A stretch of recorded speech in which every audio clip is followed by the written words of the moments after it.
আচ্ছা, আমরা আজকে আমাদের সিএসএস এর দ্বিতীয় ক্লাসটি শুরু করতে যাচ্ছি। আমাদের আজকের সেশনে আমরা যা জানবো তা হচ্ছে সিএসএস এর ফ্লেক্স বক্স দিয়ে আমরা কিভাবে মডার্ন ফ্লেক্সিবল লেআউট তৈরি করতে পারি। অর্থাৎ একটা মডার্ন ফ্লেক্সিবল লেআউট তৈরি করার ক্ষেত্রে সিএসএস এর যে কনসেপ্টটা আমরা ব্যবহার করে থাকি তা নিয়ে আজকে আলোচনা করব এবং সেটার উপর আমরা কীভাবে মাস্টারিং করতে পারি। আচ্ছা, প্রথমত লেআউট কেন প্রয়োজন, লেআউট ছাড়া কি হতো। সো আমরা যদি রিয়েল লাইফ সিনারিও চিন্তা করি, একটা লেআউট তৈরি করা ছাড়া যেমন একটা বিল্ডিং ডিজাইন করা যায় না। অর্থাৎ আপনি একটা গ্রামের বাড়ি এবং শহরের বাড়ির মধ্যে যদি পার্থক্য বিবেচনা করেন বাংলাদেশি কনটেক্সটে, গ্রামের বাড়িগুলোর ক্ষেত্রে অনেক ক্ষেত্রে দেখবেন ডিজাইনিং বা নকশা কোনো কিছুই নেই। সেখানকার রাজমিস্ত্রি বা ওখানকার একটা কন্ট্রাক্টর দিয়ে সেখানকার একটা বাড়ি তৈরি করা হচ্ছে, ঠিক আছে, এটা একটা কনসেপ্ট। আবার শহরের বাড়িগুলোর ক্ষেত্রে কিন্তু রেস্ট্রিকশন রয়েছে, আপনি চাইলেই নিজে নিজে একটা বাড়ি তৈরি করে ফেলবেন, এটা কিন্তু হবে না। আপনাকে অবশ্যই কী করতে হবে, একটা লেআউট তৈরি করতে হবে, সেভাবে বাড়িটা তৈরি করা প্রয়োজন হবে। এই ক্ষেত্রে কি হয়, বাড়ির বিভিন্ন ধরনের কলিশন তৈরি হয়, প্রবলেম তৈরি হয়। ইঞ্জিনিয়ারিং ওয়েতে একটা বিল্ডিং ডেভেলপ করাটা যতটা ফ্লেক্সিবল বা লং লাস্টিং, নর্মালি বিল্ডিং তৈরি করা কিন্তু ততটা লং লাস্টিং নেই। এটা তো একটা কনসেপ্ট গেলই। পরবর্তীতে আপনি যদি একটা আর্কিটেকচার সাজাতে নাই পারেন, সেক্ষেত্রে আপনি ওই বাড়িটার আসলে ড্রয়িং রুম কোথায় হবে, বেডরুম কিভাবে হবে, কোন পাশ দিয়ে এয়ার ফ্লোটা ঠিকঠাক থাকবে, এটা যদি একটা লেআউট দিয়ে আপনি ডিফাইন না করেন, পরবর্তীতে সেটা বাড়ি তৈরির ক্ষেত্রে কিন্তু ফ্লেক্সিবল হবে না। সো একটা ওয়েবসাইট তৈরি করার ক্ষেত্রেও আপনাকে এইভাবে ইমাজিন করার প্রয়োজন হয়। আমি ওয়েবসাইটটার সাইড বার কোথায় রাখছি, আমি ন্যাব বার কীভাবে রাখছি, মিডিয়া কি এই মেনু বারগুলো কীভাবে ইউজ করছি, পোস্ট পোর্শনটা আমি কীভাবে ভিজুয়ালাইজ করছি, এটা আমাদের প্রয়োজন হয়। সো প্রিভিয়াসলি মানে প্রথম দিকে যখন এই ওয়েবসাইট ডিজাইন করা হতো, তখন সিএসএস এর ফ্লোট রাইট লেফট ব্যবহার করা হয়। আমরা জানি পজিশনিং, ঠিক আছে, পজিশনিং, ইনলাইন ব্লক বা ব্লক, এগুলোর মাধ্যমে ডিজাইন করা হতো, যার মাধ্যমে একটা ওয়েবসাইট ডিজাইন করা খুবই ডিফিকাল্ট ছিল। যারা রেগুলার ডিজাইনিংয়ে কাজ করে তারাই ভালো জানে। কিন্তু ইন দ্য মিন টাইম যখন ফ্লেক্স বক্স আসে, গ্রিড আসে, মিডিয়া কোয়েরিজ আসে, ওয়েবসাইট ডিজাইন করাটা আরও ফ্লেক্সিবল হয়ে যায়। অর্থাৎ এখানে 3 ধরনের modern website layout designing concept তৈরি হলো। ফ্লেক্স বক্স দিয়ে আমরা 1 ডাইমেনশনাল লেআউট তৈরি করতে পারি, যেখানে রো এবং কলাম দুইটাই প্রয়োজন হয়। অর্থাৎ রো অথবা কলাম যে কোনো একটা পদ্ধতিতে আমি ডিজাইনটা করতে পারি ফ্লেক্স বক্সের ক্ষেত্রে। গ্রিডের ক্ষেত্রে 2 ডাইমেনশনাল হওয়াতে আমার রো এবং কলাম দুইটাই আমার প্রয়োজন হয়। এরপরে আসি মিডিয়া কোয়েরিজ। রেসপন্সিভ স্ক্রিনিং ডিজাইনের ক্ষেত্রে মিডিয়া কোয়েরিজ খুবই একটা ইম্পর্টেন্ট কনসেপ্ট, যার মাধ্যমে বিভিন্ন ডিভাইস ওয়াইজ ওয়েবসাইটকে আমরা ডিজাইন করতে পারি, লেআউট ডিফাইন করতে পারি, এগুলো আমাদের পক্ষে সম্ভব হয়। এখন আসি ফ্লেক্স বক্স। ওকে, ফ্লেক্স বক্স নিয়ে একটু আগে আলোচনা করেছি। আমরা যদি আরেকটু ডিফাইন করি, ফ্লেক্স বক্স হচ্ছে এমন একটি লেআউট মেথড যার মাধ্যমে আইটেমগুলা রো অথবা কলাম আকারে থাকে। ফ্লেক্স বক্স খুবই ইজিয়ার টু মেকিং এ ফ্লেক্সিবল রেসপন্সিভ লেআউট স্ট্রাকচার। একটু আগে আমরা এটা নিয়ে আলোচনা করেছি, রেসপন্সিভ ডিজাইনের ক্ষেত্রে আমাদের ফ্লেক্স বক্স খুবই ইম্পর্টেন্ট। সো আগে যেটা হয়তো ফ্লোট অথবা পজিশনিং ছাড়া কিন্তু আমরা রেসপন্সিভ করতে পারতাম না। কোনো একটা নির্দিষ্ট পজিশনিং সেট করে দেওয়া হতো, যেটার মাধ্যমে প্রত্যেকটা ডিভাইসে সেম ডিজাইনটা আমরা দেখতে পেতাম। কিন্তু এখন ব্যাপারটা একটু ডিফারেন্ট হয়ে গেল। ফ্লেক্সের মাধ্যমে আমরা ফ্লেক্সিবল ওয়েতে ডিজাইন করতে পারছি। এখানে যেটা দেখতে পাচ্ছেন, একটা পুরোটা হচ্ছে একটা কি কন্টেইনার ফ্লেক্স বক্স, ভিতরে প্রত্যেকটা আইটেম। ফ্লেক্স বক্সের একটা ফ্লেক্স বক্স আইটেম থাকে, তার ভিতরে আইটেমগুলো থাকে। ফ্লেক্স বক্স তার মেইন প্যারেন্ট, তার ভিতরে প্রত্যেকটা জিনিস হচ্ছে আইটেম। এখন যদি আমরা এক্সাম্পল ওয়েতে দেখি কিভাবে একটা ফ্লেক্স বক্স কন্টেইনার ডিফাইন করে সিএসএস এর ক্ষেত্রে। অর্থাৎ যখন আমি একটা কন্টেইনার নিয়েছি, ডিভ দিয়ে হোক, যে কোনো এই এলিমেন্ট দিয়ে বক্স এলিমেন্ট যেগুলা ডিভ সেকশন এগুলো যখন আমি ইউজ করলাম তখন যখনই আমি ডিসপ্লে ফ্ল্যাগস দিচ্ছি সেটা একটা ফ্ল্যাক্স কন্টেইনার হয়ে যাচ্ছে, অর্থাৎ তার কন্টেইনারটা একটা ফ্ল্যাক্স কন্টেইনার, তার ভিতরে যে আইটেমই রাখবো সে ফ্লেক্সিবল হইতে কাজ করবে, অর্থাৎ ফ্ল্যাক্সের বাকি প্রপার্টিগুলো তার উপর অ্যাপ্লাই করা যাবে। ওকে, আমরা কন্টেইনার ডিফাইন করা দেখলাম। নাও আমরা দেখব ফ্ল্যাক্স কন্টেইনারে আইটেমগুলো আসলে কিভাবে ডিফাইন করা হয়। প্রথমে আমি বলেছি একটা ফ্ল্যাক্স কন্টেইনার নিচ্ছি, যেটাকে আমি বললাম প্যারেন্ট, একটা ডিপ নিলাম, এর ভিতরে ফ্ল্যাক্স কন্টেইনারের ভিতরে আমার ফ্ল্যাক্স আইটেমগুলো থাকে যেগুলো নিয়ে আমি কাজ করব, অর্থাৎ flex item the item inside the container, কন্টেইনারের ভিতরে, সেটা ডিভ হোক অন্য কোনো এলিমেন্ট হোক।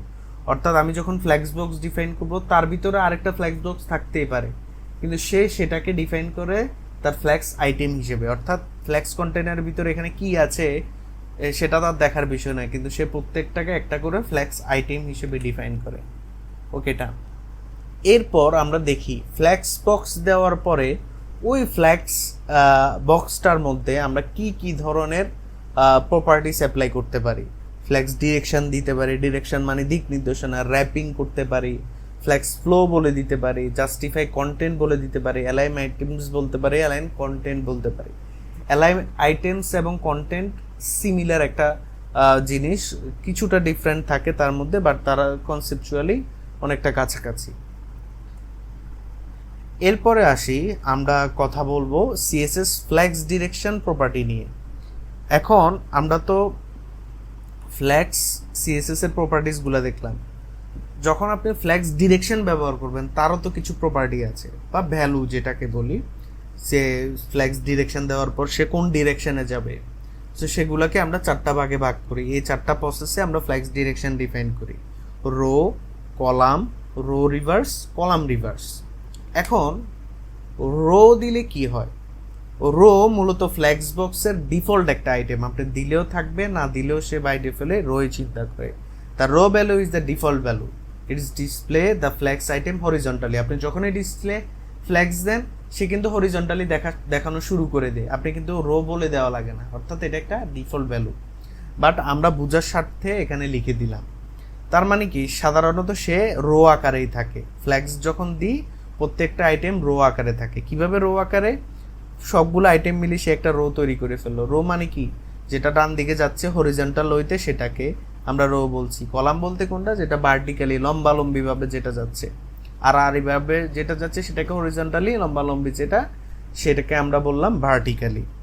কিভাবে ভার্টিক্যালি করি, এটারই একটু উল্টা ওয়ে। আমি যখন ফ্ল্যাক্স ডিরেকশনটা কলাম বলে দিই, রো কিন্তু ডিফল্ট, কলাম কিন্তু ডিফল্ট না। The column values displaces the flex items vertically, flex box না flex item, flex box define করলাম, তার ভিতরে আইটেম ডিফাইন করছি।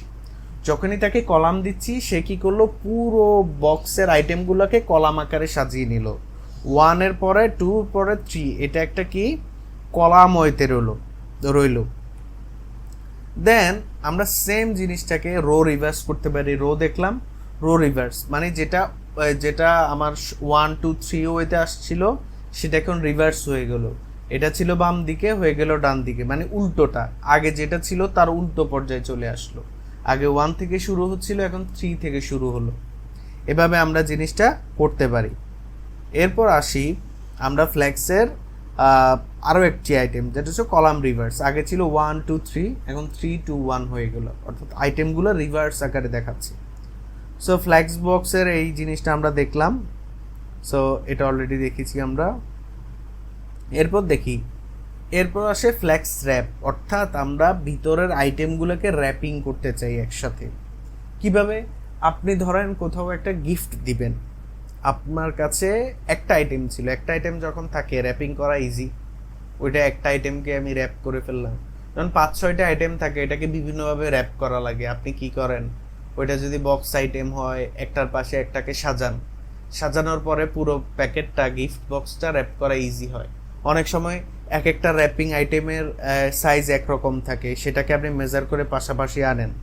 সো এই যে আপনি রিয়েল লাইফে র্যাপিং করার সময় র্যাপিংয়ের ভিতরের বক্স আইটেমগুলো নিয়ে লাড়াচাড়া করতে হয়, তার পজিশনিং ঠিক করে দেয়া লাগে, তার উপর বেস করে সেগুলো কি একসাথে থাকবে, আলাদা আলাদা থাকবে, ওয়ান বাই ওয়ান স্পেস নিবে, কতটুকু স্পেস নিবে একটা র্যাপ আইটেম আর একটা র্যাপ আইটেমের সাথে। সো এগুলো বেস করে কিছু প্রপার্টি আছে। নো র্যাপ, কোনো র্যাপ থাকবে না, র্যাপিং হবে না, র্যাপ হবে, র্যাপ রিভার্স হবে। সো এই র্যাপ কনসেপ্টটা আসলে আইটেমের সাথে কীভাবে যায় আমরা একটু ভিজুয়ালি দেখি। সো যখনই আমরা নো র্যাপে ইউজ করি, কোনো র্যাপিং ট্যাপিং নেই, তখন সে কি করে, আমার এখানে দেখুন আমি উইথ দিলাম 100 পিক্সেল, এখানে কোনো আইটেম কি উইথ 100 পিক্সেল আছে? কোনোটা কিন্তু 100 পিক্সেল নাই।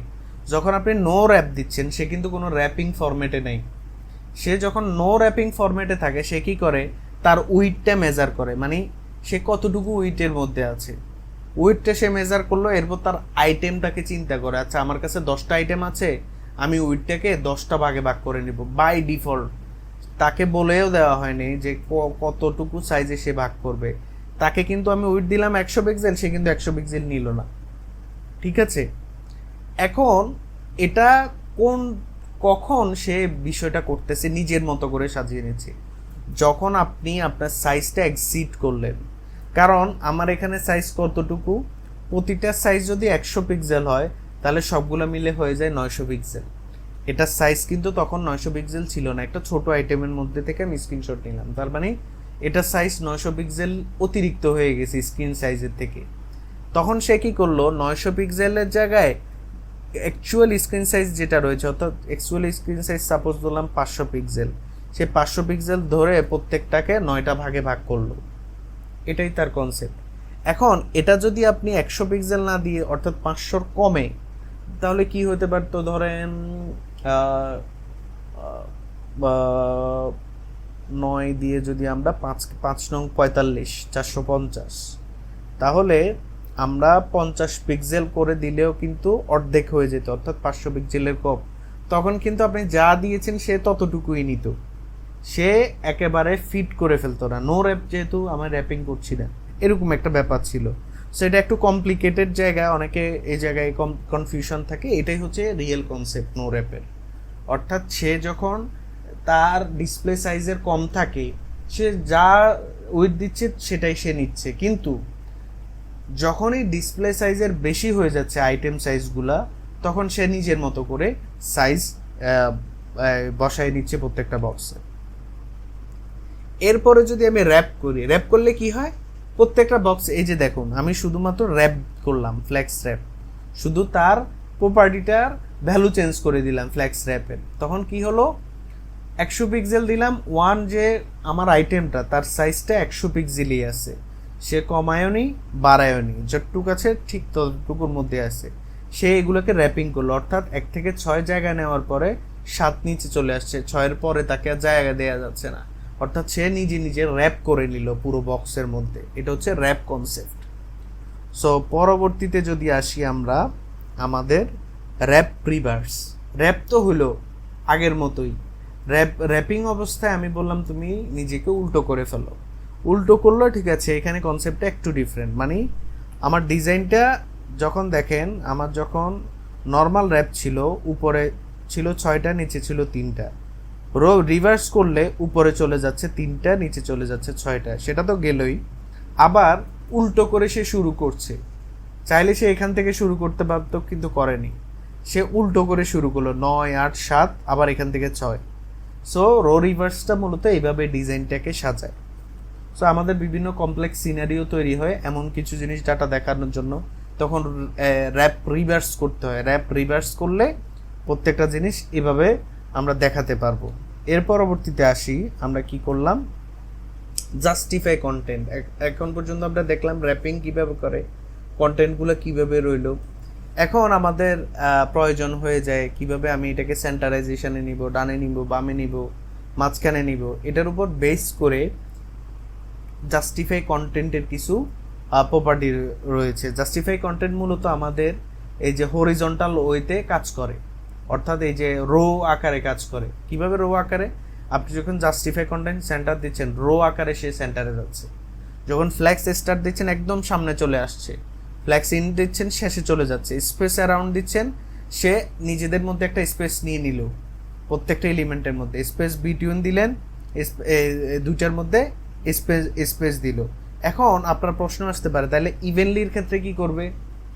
ইভেনলির ক্ষেত্রে সে প্রত্যেকটা স্পেসিং সমানভাবে দিবে, প্রত্যেকের স্পেস সেম টু সেম থাকবে, প্রত্যেকটা স্পেস সেম টু সেম থাকবে। সো ইভেনলির ক্ষেত্রে এটা ঘটে, সেন্টারের সময় সেন্টার থাকে, ফ্ল্যাগ স্টার্টের সময় স্টার্ট হয়, ইন্ডের সময় ইন্ডে যাচ্ছে, স্পেস অ্যারাউন্ড দিলে সে নিজে একটা জায়গা তৈরি করে নিল, স্পেসিং তৈরি করে রাখলো। এরপর আসলো স্পেস বিটুইন, বিটুইন হলে এই যে দেখেন নিজেদের মধ্যে একটা স্পেস তৈরি করে দিল। ইভেনলি এখানে প্রদর্শন করানো হয়নি। সো ইভেনলিটা হচ্ছে প্রত্যেকের, দেখেন এখানে যে স্পেস এখানেও সেম স্পেস, কিন্তু এখানে সেম স্পেস নেই। ইভেনলির ক্ষেত্রে সামনে যে স্পেসটা থাকবে, মাঝখানে যেটা থাকবে, লাস্টেও সেটা থাকবে, সবার ক্ষেত্রে সেম সেম স্পেসিং সে বন্টন করে দিবে। এরপর আসি flax item property, align item property. Align আইটেমটা কি? ভার্টিক্যালি যখন আমি আমার আইটেমগুলোর অ্যালাইনমেন্ট করব, এখানে কিছু চমৎকার জিনিস আছে, আমরা একটু দেখি। সো এখানে যদি আমি সেন্টারে দেখি, সেন্টারে দিলে কি হচ্ছে, আগে দেখলাম আমরা জাস্টিফাই কন্টেন্ট দেওয়াতে সে হরিজেন্টালি সেন্টার হচ্ছে, এখন যখন অ্যালাইন আইটেম দিলাম সে ভার্টিক্যালি সেন্টার হচ্ছে। ফ্ল্যাক্স স্টার দিলাম, একদম শুরুতে চলে গেছে স্ক্রিনের একদম শুরুতে চলে যাওয়ার কারণে ফ্ল্যাক্স স্টার্ট বলছি এটাকে। এরপর হচ্ছে ফ্ল্যাক্স ইন্ড একদম নিচের দিকে। এরপর বললাম স্ট্রিচ। স্ট্রিচ বলতে আমরা সাধারণত কি জানি, কোনো একটা জিনিসকে টেনে বড় করার মতো। সো এখানে এই আইটেমটাও কি করলো, তার সাইজ যত না তার থেকেও বেশি টেনে বড় করে ফেললো, অর্থাৎ সে স্ট্রিচ করলো প্রত্যেকটা আইটেমকে উপরে নিচে, মানে উপরে যতটুকু আছে একদম নিচে পর্যন্ত স্ট্রিচ করে টেনে বড় করে দিল। বেজ লাইন, বেজ লাইন বলতে মাঝামাঝি এ লাইনটা কিন্তু ডিজাইন না, এ লাইনটা দিয়ে আপনি বোঝানোর জন্য এখানে একটা রেড লাইন দেওয়া হচ্ছে। এই রেড লাইন দিয়ে বোঝানো হচ্ছে এখানে বড় ছোট অনেকগুলো কন্টেন্ট থাকতে পারে, সবগুলাকে মাঝামাঝি অবস্থানে নিয়ে আসলো একদম বেজ লাইন বরাবর, ঠিক আছে? সো এটা বেজ লাইনের থ্রুতে তৈরি করা যেতে পারে। এরপরে আসি আমরা তো ফ্ল্যাক্স দেখলাম। সো ফ্ল্যাক্স বক্সের খুবই চমৎকার একটা কনসেপ্ট, যেটার মাধ্যমে আমাদের অনেক সময় প্রয়োজন হয়। আমি একটা লগ ইন বক্স তৈরি করলাম, কারণ লগ ইন পেজে তো কিছুই থাকে না, তাকে পুরো ওয়েবসাইটের একদম মাঝামাঝি অবস্থানে দেখানো লাগে, সেটা মোবাইল ডিভাইস বলি সব ডিভাইস বলি, এটার জন্য কিন্তু খুব রেসপন্সিভ নিয়ে কাজ করা লাগে না। জাস্ট জাস্টিফাই কন্টেন্ট সেন্টার করলেন, অর্থাৎ সে হরিজন্টালি মাঝামাঝি চলে আসলো। অ্যালাইন আইটেম সেন্টার করলেন, সে ভার্টিক্যালি মাঝখানে চলে আসলো। তাইলে কি হলো, আমি পুরো কন্টেন্টটাকে পুরো ওয়েবসাইটের একদম মাঝামাঝি অবস্থানে নিলাম। পুরোটাকে যদি আমি ফ্ল্যাক্স বক্স আকারে চিন্তা করি, সাদা অংশটা হচ্ছে আমার এই ফ্ল্যাক্স আইটেম সেন্টারে অবস্থান করছে। এখন আমরা তো ফ্ল্যাক্স বক্স দেখলাম, ফ্ল্যাক্স বক্স বুঝে ফ্ল্যাক্স বক্সগুলো প্র্যাকটিস করার জন্য আমরা একটা হোমওয়ার্ক ডিসাইড করেছি। সেক্ষেত্রে হচ্ছে আপনি একটা প্রোডাক্ট কার্ড তৈরি করবেন। এটা তৈরি করবেন কিসের পার্সপেক্টিভে, সেটা হচ্ছে আমরা যদি বিভিন্ন ই কমার্স সাইট দেখি, সেখানে দেখতে পাবো প্রোডাক্টের ছোট ছোট কার্ড থাকে। সো এই কার্ডটা আমরা ফ্ল্যাক্স দিয়ে ডিজাইন করব। রেসপন্সিভে যাওয়ার প্রয়োজন নেই, শুধুমাত্র ফ্ল্যাক্স ব্যবহার করে। প্রত্যেকটা কার্ডে ইমেজ থাকবে, প্রোডাক্টের টাইটেল থাকবে, প্রাইস থাকবে সুন্দর করে, এবং পুরো রোটা পুরো ডাটাগুলা পেজের সেন্টারে অবস্থান করবে। এরপর হচ্ছে গ্যাপ দিবেন, স্পেস দিবেন প্রত্যেকটার মধ্যে, যাতে ইভেনলি স্পেসিং তৈরি হয়। সেটা হচ্ছে অলরেডি আমরা ডিসকাস করেছি, ওইভাবে আপনারা এটা তৈরি করবেন। আমি এখানে একটা এক্সাম্পল দেখিয়ে দিয়েছি কিভাবে আপনারা তৈরি করবেন। সেম ওয়েতে আপনি একটা প্রোডাক্ট কার্ড তৈরি করবেন। আশা করি সবাই আমাদের আজকে সেশনটা বুঝতে পেরেছেন। Thank you.